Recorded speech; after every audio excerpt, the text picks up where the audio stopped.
Hey, are you even listening to me? We're discussing our daughter's career path for her senior year in high school. I said, but my husband was just looking at his phone. I'm talking about something important, I repeated. Shut up. If she wants to go to college, she has to pay for it herself. I don't have money for a stupid daughter who can't even take care of her own grandmother, he snapped back. What the hell does he mean? I glanced at his phone and saw something outrageous on the screen.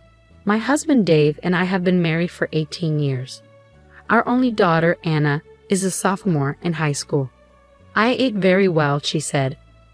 Good, but make sure to clean up after yourself, I replied. Okay. Hey, aren't exams coming up soon? I asked. Yeah, that's why I'm studying now. You should also start thinking about what path you want to take in the future. I know. It's that time of year when I get concerned about Anna's future career path. But I'm relieved that she's growing up well. The three of us were getting along and living a peaceful life together. But there was one thing that worried me a little.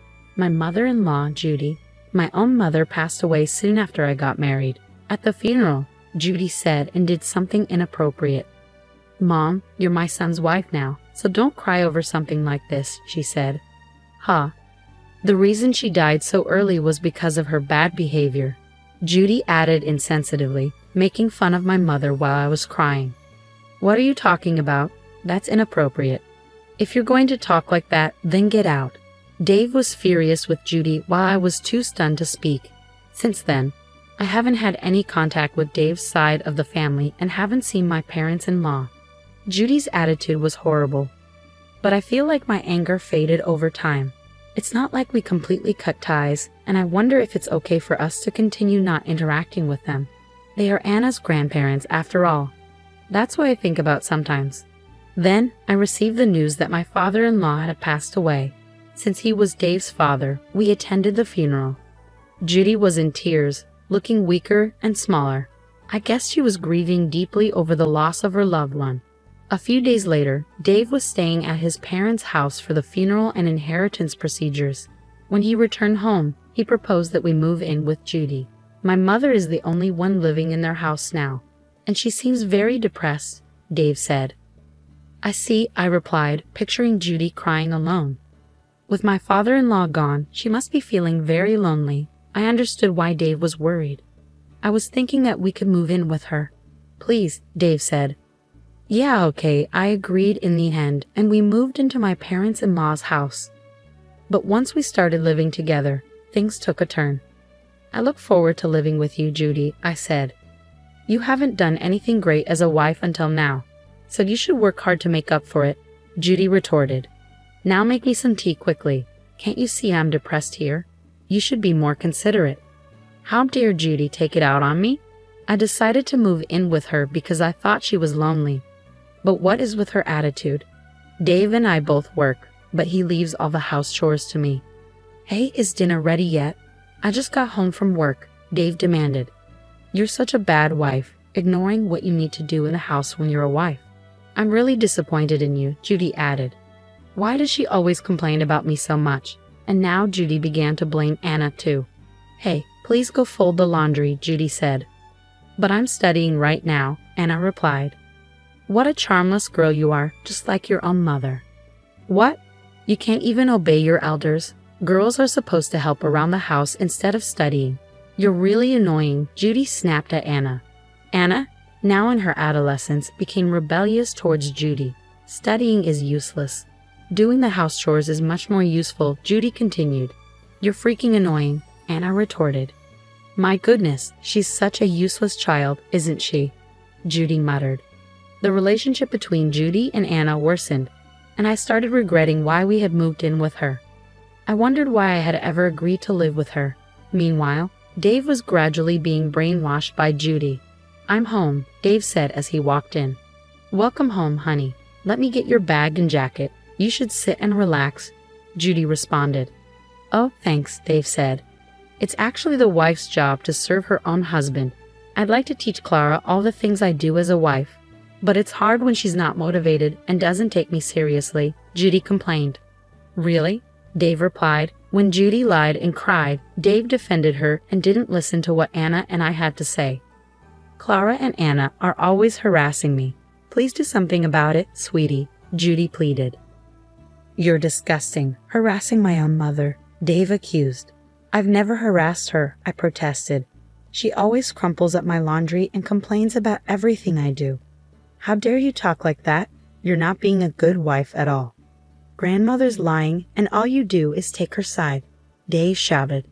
Stop butting in, Judy interjected. It's all thanks to me that you can live your life like this. You do know that, right? Believing Judy's lies, Dave began to swear at me and our daughter.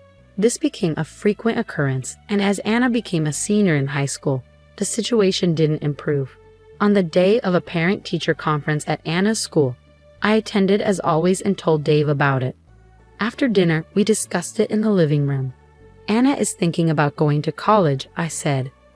Yeah, I've narrowed it down to a few places with a department of my choice, Anna added. Her teacher said that if it's this college she wants to go to. Hey, are you even listening to me? I asked Dave, who was just looking at his phone, uninterested, just as he had been last year. I'm talking about something important, I said, frustrated by Dave's lack of attention. Shut up. If she wants to go to college, she has to pay for it herself. I don't have money for a stupid daughter who can't take care of her own grandmother, he retorted. I rolled my eyes at him. What on earth are you even saying? Anna, clearly upset, joined in. What do you mean by stupid? I don't have any money of my own, and you're being so irresponsible, Dad. You have some nerve to only depend on me when you need money. You have a thick skin, just like your mother. I wonder how she raised you to be like this, Dave sneered. What? Anna exclaimed, arguing back. This only made Dave angrier. Judy decided to join in. If the mother isn't good enough, the daughter won't be either. A daughter who doesn't know her place and gets cocky doesn't deserve anything paid for her, Judy said. That's right, Dave agreed. Why should I pay for a selfish, stupid daughter? How dare he call Anna selfish? We had been saving for her college fees, and it wasn't like we didn't have the money. I couldn't take it anymore. If you're going to be this annoying about money, then fine. I'm getting a divorce, I declared, my frustration boiling over. Dave scoffed. There's no way you can afford Anna's college fees on your own, you idiot. If you want a divorce, do whatever you want. I don't want a useless wife who can't take care of her husband's family, and I don't want a stupid daughter raised by such an idiot. He continued, the savings we have together will be used for my family, mainly my mother, so don't you dare count on it. Oh, I see. Well, I hope we live in a world where your arrogance is tolerated, I shot back, laughing at him without flinching. Don't worry about the money, Anna. Just follow me. Anna, puzzled by the sudden turn of events, remained silent. You're going to go cry to your father, aren't you? He must be so annoyed with you depending on him at your age. Well, I guess it can't be helped since he's the one who raised you to be his idiot daughter. Anna seemed to realize something when she heard that. Let's go now, Anna. Yeah, I'll follow you, Mom. So Anna and I left my parents-in-law's house and decided to stay at my parents' house for the time being. A few days later, I asked my lawyer to proceed with the divorce and sent a letter of certified notice to Dave. Shortly after, Dave showed up at my parents' house. What are you doing here? I asked. I'm sorry. I sincerely apologize. I don't want a divorce. Please come home, he begged. I answered the door, and he instantly apologized, hanging on to me with a desperate look on his face. I had noticed that our savings were decreasing, and after a background check with a credit card agency, discovered that Dave was spending money at a hostess club. He had been secretly preparing for a divorce and was known as an undesirable customer at the club. I'm going to divorce my wife, so marry me, he had said to one of the hostesses. Huh? What are you even saying? I truly love you, and I can make you happy, he insisted. I'm not really looking for that. After I declared for a divorce, he had proposed to the club hostess he had been infatuated with. When she rejected him, he wasn't satisfied and was eventually banned from the club. His contact information was blocked by her, but still not ready to give up, he waited for her near the club. I'm serious. Please just listen to me, Dave pleaded. I have to go to work now, I said, brushing him off. Please, I need to talk to you, he insisted. I'm in a hurry, I replied, turning away. When he tried to talk to her directly, she coldly rejected him. After being seen multiple times by his colleagues, Dave was shunned at his company. When his boss found out about his nightlife activities, he was called in for questioning.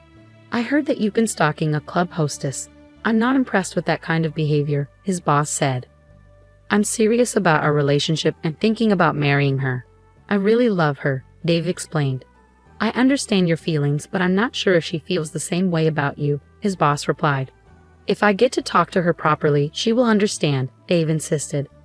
"To begin with, I thought you had a wife and a daughter," his boss remarked. "My wife and I are divorcing. Both my wife and daughter are annoying and have the nerve to talk about college. The hostess from the club is a much better woman than my selfish wife and daughter," Dave argued. "What? Now, wait a minute. As a husband, you ought to consider your own wife's position.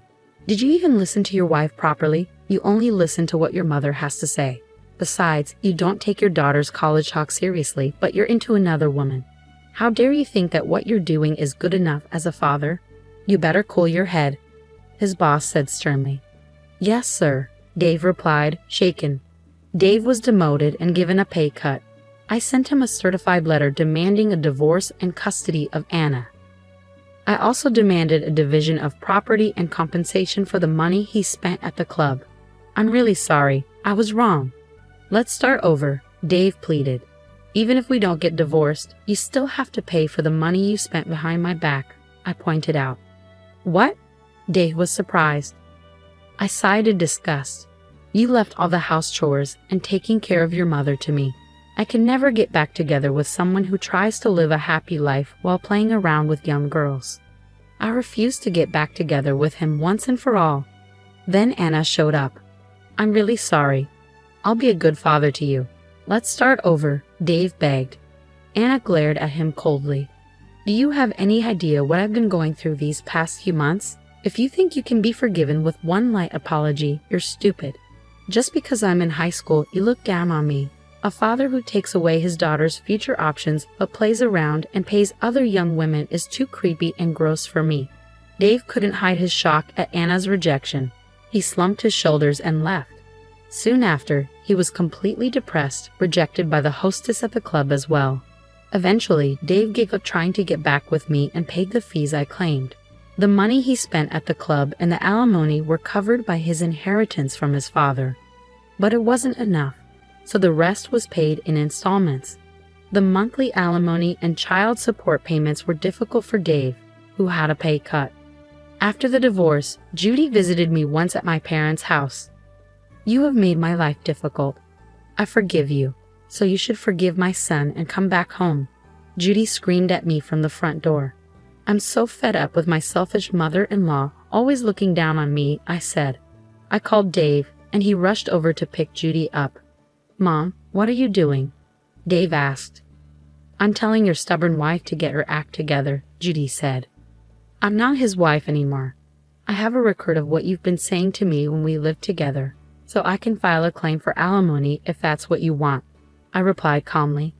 "How dare you talk to me like that?" Judy got angry. "That's enough. You're putting me in a bad position, Mother." Dave lost his temper. Dave got so angry that he put Judy in an institution. With the alimony, child support payments, and payment for the facility, my ex-husband's life became quite tight. Another tough month, Dave sighed.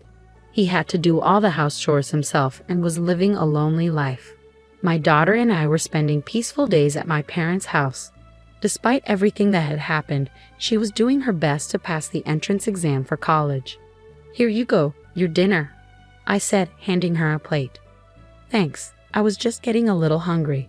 I'll eat now," Anna said. "You're working hard, but don't push yourself too much," I told her. "I'm my mother's daughter, and since you don't have any good luck with men, I'm going to do my very best and become an independent woman who can live on her own without depending on a man," Anna joked. I laughed. "Oh, I see. But if my daughter is working hard to follow the path she has chosen, I'll do my best to support her. I want her to be truly happy more than anything else."